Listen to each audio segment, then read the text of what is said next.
Hello everyone, ಇದು Wednesday vlog ಆಗಿರುತ್ತೆ. ಸ್ವಲ್ಪ ಬ್ಯುಸಿ ಇದ್ದೆ, ಹಾಗಾಗಿ ಲೇಟಾಗಿ ಅಪ್ಲೋಡ್ ಮಾಡ್ತಾಯಿದ್ದೀನಿ. ಈ ಚಳಿಗೂ ಬೆಳಿಗ್ಗೆ ಎದ್ದು ಹೊರಗಡೆ ಹೋಗಿ ನೀರು ಹಾಕೋದಂದರೆ ದೊಡ್ಡ ಹಿಂಸೆ ಆಗಿಬಿಟ್ಟಿದೆ. ನಮ್ದು ಈ ಕಡೆ ಮಲೆನಾಡು ಸೈಡ್ ಆಗಿರೋದ್ರಿಂದ ಚಳಿ ಅಂತೂ ವಿಪರೀತವಾಗಿದೆ. ಈ ವರ್ಷವೇ ಈ ಥರ ತುಂಬ ಚಳಿ ಇದೆ. ಹೊರಗಡೆ ಹೋಗಬೇಕು ಅಂದರೂ ವೆಯ್ಟ್ ಮಾಡ್ತಿರ್ತೀನಿ ನಾನು, ಯಾವಾಗ ಚಳಿ ಕಮ್ಮಿ ಆಗ್ತಿರುತ್ತೆ ಅಂತ. ಹಾಗೂ ಅದನ್ನು ಬೇಗ ಮಾಡಲೇಬೇಕಲ್ವ, ಆದರೂ ಎಲ್ಲ ಕಸ ಗುಡಿಸಿ ರಂಗೋಲಿ ಹಾಕಿ ಬಂದೆ. ಇನ್ನೇನು ದೋಸೆ ಪಲ್ಯ ಎಲ್ಲ ಮಾಡಿದ್ದೆ ಬಾಕ್ಸಿಗೆ. ತಿಂಡಿನೂ ತಿನ್ಕೊಂಡು ನನ್ನ ಮಕ್ಕಳು ಬಾಕ್ಸಿಗೆ ಇವತ್ತು ಅದೇ ತೊಗೊಂಡು ಹೋಗ್ತೀನಿ ಅಂತಿದ್ರು. ಇಲ್ಲಾಂದರೆ ನಾನೇನೋ ರೈಸ್ ಐಟಮ್ ಮಾಡಿಕೊಟ್ಬಿಡ್ತೀನಿ, ತಣ್ಣಗಾದರೆ ಚೆನ್ನಾಗಿರಲ್ಲ, ಸಖತ್ ಕೋಲ್ಡ್ ಇದೆಯಲ್ಲ ಅಂತ. ಇಲ್ಲ ನಾವು ದೋಸೆನೇ ತೊಗೊಂಡು ಹೋಗ್ತೀವಿ ಅಂದರು. ಹಂಗಾಗಿ ಅವ್ರಿಗೆ ಅದನ್ನೇ ಕೊಟ್ಟು ಎಲ್ಲ ರೆಡಿಯಾಗಿ ಆಟ ಆಡ್ಕೊಂಡು ಹೊರಟ್ರು ಸ್ಕೂಲಿಗೆ. ಇನ್ನೇನು ನಮ್ಮ ಹಸ್ಬೆಂಡ್ ಬಾಕ್ಸಿಗೆ ರೈಸ್ ಸಾಂಬಾರೆಲ್ಲ ರೆಡಿ ಮಾಡಿಬಿಟ್ಟು ನಾವಿಬ್ಬರು ತಿಂಡಿ ತಿನ್ಕೊಂಡ್ವಿ. ಈಗ ನಾಳೆ ಕ್ರಿಸ್ಮಸ್ ಇತ್ತಲ್ವ, ಸೊ ನನ್ನ ಮಕ್ಕಳು ಅಂದರು, ಅಮ್ಮ ಹೊರಗಡೆ ಬೇಡ ಪ್ಲೀಸ್, ಕೇಕ್ ನೀನೇ ಮಾಡು ಅಂತಿದ್ರು. ಸೊ ಅವ್ರದ್ದೆಲ್ಲ ಮಾಡಿಕೊಂಡು ಹೋದ್ಮೇಲೆ ಎಲ್ಲ ಕೆಲಸ ಆದಮೇಲೆ ನಾನು ಕೇಕ್ ಆದರೂ ಮಾಡೋಣ ಅಂತ ರೆಡಿ ಮಾಡ್ಕೊತಾ ಇದ್ದೆ. ನಾನಿಲ್ಲಿ ಸಿಂಪಲಾಗಿ ಮಾಡಿಬಿಡ್ತೀನಿ. 1 ಕಪ್ ಮೊಸರು ತೊಗೊಂಡಿದ್ದೆ, ಅದಕ್ಕೆ ಒಂದು ಅರ್ಧ ಕಪ್ಪು ಬೆಣ್ಣೆ ಇತ್ತು, ಅದನ್ನೇ ಮೆಲ್ಟ್ ಮಾಡಿ ಹಾಕ್ಕೊಂಡು ಅದಕ್ಕೆ ಸಕ್ಕರೆ ಯೂಸ್ ಮಾಡ್ತಾಯಿಲ್ಲ, ಸ್ವಲ್ಪ ಬೆಲ್ಲ ಹಾಕ್ಕೊಂಡು ಅದನ್ನು ಮೂರನ್ನು ನೀಟಾಗಿ ಮಿಕ್ಸ್ ಮಾಡ್ಕೊತೀನಿ ಅಷ್ಟೇ. ಅದೇನಿಲ್ಲ ಮಿಕ್ಸ್ ಬೇಕಂದ್ರೆ ಸ್ವಲ್ಪ ಸಕ್ಕರೆನೂ ಆ್ಯಡ್ ಮಾಡ್ಕೊಬೋದು. ಅದೇನಿಲ್ಲ, ಎಲ್ಲ ಬೆಲ್ಲ ಒಂದು ಸ್ವಲ್ಪ ಮೆಲ್ಟ್ ಆಗೋ ತನಕ ನೀಟಾಗಿ ಮಿಕ್ಸ್ ಮಾಡ್ಕೊಬೇಕು. ನಮ್ಮ ಮನೇಲಿ ಹೆಂಗಾಗಿದೆ ಅಂದರೆ, ಈಗ ಹೊರಗಡೆಯಿಂದ ಕೇಕ್ ತರೋದೇ ಬೇಡ ಅಂತಾರೆ. ಕ್ರೀಮ್ ಇಷ್ಟ ಆಗೋಲ್ಲ ಅವ್ರಿಗೆ, ಸ್ವೀಟ್ನೆಸ್ಸು ಇಷ್ಟ ಆಗೋಲ್ಲ. ಸೊ ಹಾಗಾಗಿ ಬೇಡ ಅಮ್ಮ, ಹೊರಗಡೆ ಕ್ರೀಮ್ ಹಾಕಿರ್ತಾರೆ, ಬೇಡ ನೀನೇ ಮಾಡು ಅಂತಿರ್ತಾರೆ. ಸೊ ಬರ್ಡೇಗೆಲ್ಲ ಹೋದರೂ ಅವ್ರು ಕೇಕೆಲ್ಲ ಜಾಸ್ತಿ ಇಷ್ಟಪಡಲ್ಲ, ಹಾಗಾಗಿ ನಾನೇ ಮಾಡಿಬಿಡ್ತೀನಿ. ನಮ್ಮದು ಕೇಕ್ ಹೇಗಿರುತ್ತೆ ಅಂದರೆ, ಸ್ವಲ್ಪ ಆಯಿಲು ಕಮ್ಮಿ ಇರುತ್ತೆ, ಸ್ವಲ್ಪ ಶುಗರ್ನು ಸ್ವೀಟು ಕಮ್ಮಿ ಇರುತ್ತೆ. ನಾನು ಮತ್ತು ಮೈದಾ ಯೂಸ್ ಮಾಡಲ್ಲ, ಗೋಧಿ ಹಿಟ್ಟಲ್ಲೇ ಮಾಡಿಬಿಡ್ತೀನಿ. ಅದೇನೋ ಹೆಲ್ತಿಯಾಗಿ ಇರುತ್ತೆ ಅಂತ ಮಾಡ್ತೀನಿ ನಾನು, ಬಟ್ ಏನೋ ಮಕ್ಕಳು ಇಷ್ಟಪಡಬೇಕು, ನನ್ನ ಅದೃಷ್ಟ ಅವ್ರು ಇಷ್ಟಪಡ್ತಾರೆ, ನನ್ನ ಕೇಕನ್ನೇ ಇಷ್ಟಪಡ್ತಾರೆ ಹೊರಗಡೆದಕ್ಕಿಂತ. ಸೊ ಹಾಗಾಗಿ ನನಗೂ ಖುಷಿನೇ. ಈಗ ನಾನು ಅದೆಲ್ಲ ನೀಟಾಗಿ ಮಿಕ್ಸ್ ಆದಮೇಲೆ ಗೋಧಿ ಹಿಟ್ಟನ್ನ 1-1.5 ಕಪ್ ಗೋಧಿ ಹಿಟ್ಟನ್ನು ಹಾಕ್ಕೊಂಡು ಮಿಕ್ಸ್ ಮಾಡ್ಕೋತೀನಿ. ಇನ್ನೇನಪ್ಪ ಸ್ವಲ್ಪ ಗಟ್ಟಿ ಆಯಿತು ಅಂದರೆ ಸ್ವಲ್ಪ ಉಗುರು ಬೆಚ್ಚಗಿನ ಹಾಲು ಇರುತ್ತಲ್ವ, ಹಾಲು ಹಾಕ್ಕೊಂಡ್ರೆ ಆಯಿತು. ಅದನ್ನು ನೀಟಾಗಿ ಹದ ಮಾಡಿಕೊಂಡ್ರೆ ನೀಟಾಗಿ ಮಿಕ್ಸ್ ಮಾಡ್ಕೋಬೇಕು. ನಾನೇನು ಕೊಕೋ ಪೌಡರ್ ಹಾಕೋದನ್ನ ಮರ್ತುಬಿಟ್ಟಿದ್ದೆ. ಅವ್ರಿಗೆ ಸ್ವಲ್ಪ ಚಾಕ್ಲೇಟಿ ಕೇಕ್ ಅಂದರೆ ಇಷ್ಟ ಅಲ್ವ, ಎಲ್ಲ ಮಕ್ಕಳಿಗೂ ಅದೇ ಇಷ್ಟ, ಚಾಕ್ಲೇಟ್ ಫ್ಲೇವರ್ ಇದ್ದರೆ ಏನಾದರೂ ತಿನ್ಕೊಂಡ್ಬಿಡ್ತಾರೆ. ಸೊ ಹಂಗಾಗಿ ಮತ್ತೆ ನೆನಪಾಯಿತು, ಅದನ್ನು 1-2 ಸ್ಪೂನು ಹಾಕ್ಕೊಂಡೆ. ಜಾಸ್ತಿ ಹಾಕ್ಕೊಂಡ್ರು ಚೆನ್ನಾಗುತ್ತೆ, ನಾನು ಲೈಟಾಗಿ ಹಾಕ್ಕೊಂಡಿದ್ದೀನಿ, 1-2 ಸ್ಪೂನ್ ಹಾಕ್ಕೊಂಡಿದ್ದೀನಿ ಅಷ್ಟೇ. ಮಿಕ್ಸ್ ಮಾಡಿಕೊಂಡು ವೆನಿಲಾ ಎಸೆನ್ಸು ಖಾಲಿ ಆಗಿಬಿಟ್ಟಿತ್ತು. ಆಮೇಲೆ ನೆನಪಾಯಿತು, ವೆನಿಲಾ ಎಸೆನ್ಸ್ ಇಲ್ಲ ಅಂದ್ಬಿಟ್ಟು ಇನ್ನೇನು ಮಾಡೋದು ಅಂದ್ಬಿಟ್ಟು ರೋಸ್ ಎಸೆನ್ಸ್ ಇತ್ತು, ಅದನ್ನೇ ಹಾಕ್ಕೊಂಡೆ. ಅದು ಚೆನ್ನಾಗೇ ಬಂದಿತ್ತು ಫ್ಲೇವರು. 2 ಇದ್ದರೆ 2 ಹಾಕ್ಕೊಂಡ್ರು ಚೆನ್ನಾಗಿರುತ್ತೆ. ನೋಡಿ, ಈ ಥರ ಕನ್ಸಿಸ್ಟೆನ್ಸಿ ಬಂದರೆ ಸಾಕು. ತುಂಬ ಗಟ್ಟಿಯಾಗೋದು ಬೇಡ, ತುಂಬ ತೆಳ್ಳಗಿರೋದು ಬೇಡ. ತೆಳ್ಳಗೂ ಮಾಡ್ಕೋಬೋದು, ಇಷ್ಟ ಇದ್ದರೆ ಮಾಡಿಕೊಂಡ್ರೆ ಚೆನ್ನಾಗಿರುತ್ತೆ.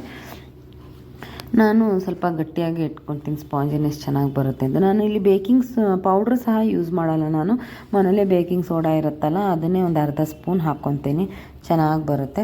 ಇದಕ್ಕೆ ನಮಗೆ ಇಷ್ಟವಾಗಿರೋ ಡ್ರೈ ಫ್ರೂಟ್ಸ್ನ ಎಲ್ಲ ಹಾಕ್ಕೋಬೋದು.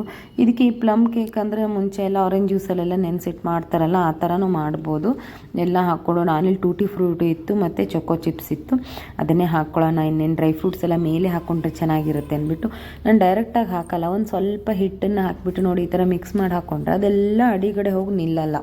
ಇಲ್ಲಾಂದರೆ ಹಾಗೆ ಹಾಕ್ಬಿಟ್ರೆ ಟೂಟಿ ಫ್ರೂಟಿ ಎಲ್ಲ ಕೆಳಗಡೆ ಕೂತ್ಕೊಂಡ್ಬಿಡುತ್ತೆ, ಮಿಡ್ಲಲ್ಲೆಲ್ಲ ಬಾಯಲ್ಲಿ ಸಿಕ್ಕೋದೇ ಇಲ್ಲ ತಿನ್ನುವಾಗ. ಈ ಥರ ಒಂಚೂರು ಹಿಟ್ಟಲ್ಲಿ ಮಿಕ್ಸ್ ಮಾಡಿ ಹಾಕೊಂಡ್ಬಿಟ್ರೆ ನಾವು ಎಲ್ಲ ಅದು ಅಡಿಗೆ ಹೋಗಲ್ಲ, ಎಲ್ಲ ಕಡೆ ನೀಟಾಗಿರುತ್ತೆ. ಅದನ್ನ ಹಾಕ್ಕೊಂಡು 1-2 ರೌಂಡ್ ನೀಟಾಗಿ ಮಿಕ್ಸ್ ಮಾಡ್ಕೊಂಡ್ಬಿಟ್ರೆ ಬ್ಯಾಟರ್ ರೆಡಿ ಆಗಿಬಿಡುತ್ತೆ. ಈಗ ನಾವು ಚಿಕ್ಕ ಕಪ್ಪಲ್ಲೂ ಇದನ್ನು ಬೇಯಿಸ್ಕೋಬೋದು, ಚೆನ್ನಾಗಿರುತ್ತೆ. ನಾನು ಈ ಥರ ಟಿನ್ ಇದೆಯಲ್ಲ, ಅದಕ್ಕೆ ಕೆಳಗಡೆ ಒಂಚೂರು ತುಪ್ಪ ಹಾಕಿ ಅದಕ್ಕೂ ಒಂಚೂರು ಹಿಟ್ಟನ್ನ ಹಾಕಿ ಡಸ್ಟ್ ಮಾಡಿಕೊಂಡು ನೀಟಾಗಿ ಹಾಕ್ಕೊಂಡು ನೋಡಿ ಇದು ಹಾಕ್ಕೊಂಡ್ಬಿಡ್ತೀನಿ ಬ್ಯಾಟರ್ನ. ಆವಾಗ ಸ್ಪಾಂಜಿಯಾಗಿ ಚೆನ್ನಾಗಿ ಬರುತ್ತೆ. ಕಪ್ ಬೇಕಂದ್ರೆ ನೀಟಾಗಿ ಚಿಕ್ಕ ಕಪ್ಪಲ್ಲೂ ಹಾಕ್ಕೊಂಡು ಒಂಚೂರು ಗೀ ಸವರ್ಕೊಂಡು ಹಾಕ್ಕೊಂಡ್ರೆ ಇನ್ನೂ ತುಂಬಾ ಚೆನ್ನಾಗಿರುತ್ತೆ. ನೋಡಿ, ಈ ಥರ ಬ್ಯಾಟರ್ ಹಾಕ್ಕೊಂಡ್ರೆ ಆಯಿತು. ಅದೊಂದು ಸ್ವಲ್ಪ ಟ್ಯಾಪ್ ಮಾಡ್ಕೋಬೇಕು, ಯಾಕಂದರೆ ಅದು ಬಬಲ್ಸ್ ಎಲ್ಲ ಇದ್ದರೆ ಹೋಗಿಬಿಡುತ್ತೆ. ಈ ಥರ ಕೇಕ್ ಮಾಡಿಟ್ರೆ ಮಕ್ಕಳು ಬಂದ ತಕ್ಷಣ ಖುಷಿಪಟ್ಟು ತಿಂತಾರೆ. ನಮಗೂ ಏನು ಹೆದರಿಕೆ ಇರೋಲ್ಲ, ಕೇಕ್ ತಿಂದರು ಎಷ್ಟು ಕ್ರೀಮ್ ಇತ್ತೇನೋ, ಎಷ್ಟು ಶುಗರ್ ಇತ್ತೇನೋ. ಯಾಕಂದ್ರೆ ಶುಗರ್ ಯೂಸ್ ಮಾಡಿಲ್ಲ, ಮೈದಾ ಯೂಸ್ ಮಾಡಿಲ್ಲ, ಬೆಲ್ಲ ಮಾಡೋದ್ರಿಂದ ತುಂಬ ಹೆಲ್ತಿ ಆಗಿರುತ್ತೆ. ನಾವು ದೊಡ್ಡವರು ಸಹ ತಿನ್ಬೋದು, ಏಜ್ ಆದವರು ಸಹ ತಿನ್ಬೋದು. ನಾನು ಡ್ರೈ ಫ್ರೂಟ್ಸ್ ಹಾಕಿರಲಿಲ್ವಲ್ಲ ಮುಂಚೆ, ಈ ಥರ ಚಿಕ್ಕ ನಾನು ಬಾದಾಮ್ ಮತ್ತು ಕ್ಯಾಶ್ಯೂ ಯೂಸ್ ಮಾಡಿದೆ. ಅದನ್ನು ನೀಟಾಗಿ ತೆಳ್ಳಗೆ ಕಟ್ ಮಾಡ್ಕೊಂಬಿಟ್ಟು ನೋಡಿ ಈ ಥರ ಹಾಕ್ಕೊಂಡ್ರೆ ಲುಕ್ಕಾಗಿ ಕಾಣುತ್ತೆ. ನಾವು ಕ್ರೀಮ್ ಹಾಕಲ್ವಲ್ಲ ಮನೇಲಿ, ಸೊ ಈ ಥರ ಮಾಡಿಕೊಂಡ್ರೆ ನೋಡೋಕೆ ಚೆನ್ನಾಗಿರುತ್ತೆ. ಮಕ್ಕಳಿಗೆ ಒಂಥರ ಕ್ಯೂರಿಯಾಸಿಟಿ, ಇಂಟ್ರೆಸ್ಟ್ ಚೆನ್ನಾಗಿ ಬರುತ್ತೆ. ಇಲ್ಲಾಂದರೆ ಪ್ಲೇನ್ ಅನಿಸುತ್ತೆ ಅಂದ್ಬಿಟ್ಟು ಡೆಕೋರೇಷನಿಗೋಸ್ಕರ ಈ ಥರ ಮಾಡ್ತೀನಿ. ಇಲ್ಲಾಂದರೆ ಬರೀ ಚೊಕೋ ಚಿಪ್ಸು ಹಾಕ್ಕೊಂಡ್ಬಿಡ್ತೀನಿ ಮೇಲ್ಗಡೆ, ಅದು ಒಂಥರ ಚೆನ್ನಾಗಿರುತ್ತೆ. ಮೇಲ್ಗಡೆ ಟ್ಯೂಟಿ ಫ್ರೂಟಿ ಫುಲ್ ಕ್ಯಾಶು ಇಟ್ಟರು ಅದು ತುಂಬ ಚೆನ್ನಾಗಿ ಕಾಣುತ್ತೆ. ಈ ಬೇಕ್ರಿಲೆಲ್ಲ ಸಿಕ್ಕುತ್ತಲ್ಲ ಆ ಥರ ತುಂಬ ಚೆನ್ನಾಗಿರುತ್ತೆ. ಕುಕ್ಕರಲ್ಲೂ ನಾವು ಮಾಡ್ಕೋಬೋದು, ಸಾಲ್ಟ್ ಹಾಕಿಬಿಟ್ಟು. ನಾನು ಓವನಲ್ಲೇ ಮಾಡ್ಕೊಳ್ಳೋಣ, ಟೈಮ್ ಇಲ್ಲ ಅಂದ್ಬಿಟ್ಟು ಓವನ್ನ ಪ್ರೀ ಹೀಟ್ ಮಾಡಿಕೊಂಡೆ, ಸ್ವಲ್ಪ ಒಂದು 5 ನಿಮಿಷ ಮಾಡಿಕೊಂಡೆ ಅಷ್ಟೇ. ಅದಾದಮೇಲೆ ಬ್ಯಾಟರ್ನ ಇಟ್ಬಿಟ್ಟು ಒಂದು 15-20 ಮಿನಿಟ್ಸು ಕುಕ್ ಮಾಡಿಕೊಂಡ್ರೆ ಆಯಿತು. ತುಂಬ ಚೆನ್ನಾಗಿ ಫ್ಲಫಿಯಾಗಿ ಬರುತ್ತೆ, ನೀಟಾಗಿ ಇಟ್ಕೊಂಡು ಮುಂದಿನ ಕೆಲಸ ಮಾಡ್ಕೊಂಬಿಡ್ಬೋದು. ಅವ್ರು ಬರೋ ಅಷ್ಟೊತ್ತಿಗೆ ಸ್ವಲ್ಪ ತಣ್ಣಗಿದ್ರೆ ಚೆನ್ನಾಗಿರುತ್ತೆ. ತುಂಬ ಬಿಸಿ ಇದ್ರೆ ಇಷ್ಟಪಡಲ್ಲ ಅಂದ್ಬಿಟ್ಟು ಬೇಗ ಹಾಕ್ಕೊಂಡೆ. ಎಲ್ಲರೂ ಟ್ರೈ ಮಾಡಿ ಮನೇಲಿ, ತುಂಬ ಹೆಲ್ತಿಯಾಗೂ ಚೆನ್ನಾಗಿರುತ್ತೆ. ಕುಕ್ಕರಲ್ಲಂದರೆ ಈಸಿ, ಸ್ವಲ್ಪ ಸಾಲ್ಟ್ ಹಾಕ್ಕೊಂಡು ಸ್ವಲ್ಪ ಲಿಡ್ಡನ್ನು ಮುಚ್ಚಿ ಒಂದು 5 ನಿಮಿಷ ಬಿಸಿ ಮಾಡಿಕೊಂಡು ಆಮೇಲೆ ಇದನ್ನ ಇಟ್ಬಿಟ್ರೆ ಆಯಿತು. ಈಗಂತೂ ಎಲ್ಲರೂ ಮನೇಲಿ ಮಾಡ್ಕೊತಾರೆ ಕೇಕು, ಸಾಮಾನ್ಯವಾಗಿ ಎಲ್ರಿಗೂ ಗೊತ್ತೇ ಇರುತ್ತೆ. ನೋಡಿ ಎಷ್ಟು ನೀಟಾಗಿ ಉಬ್ಬಿ ಬರ್ತಾಯಿದೆ ಕೇಕು, ತುಂಬ ಚೆನ್ನಾಗಿ ಬಂದಿತ್ತು. ಪ್ಲಫಿನೆಸ್ ಆಗಿ ಸಖತ್ತಾಗಿ ಬಂದಿತ್ತು ಈ ಸತಿ ಅಂತೂ ಕೇಕು. ತುಂಬ ಇಷ್ಟಪಟ್ವಿ ನಾವು. ಕ್ರಿಸ್ಮಸ್ ಕೇಕ್ ಇದು ನಮ್ಮ ಮನೆಯದು, ಹೊರಗಡೆಯಿಂದೆಲ್ಲ ತರಲೇ ಇಲ್ಲ ನಾವು. ಇದನ್ನೇ ತಿಂದ್ಬಿಟ್ಟು ಎಂಜಾಯ್ ಮಾಡಿದ್ವಿ. ಬಾಯ್, ಸಪೋರ್ಟ್ ಮಾಡಿ.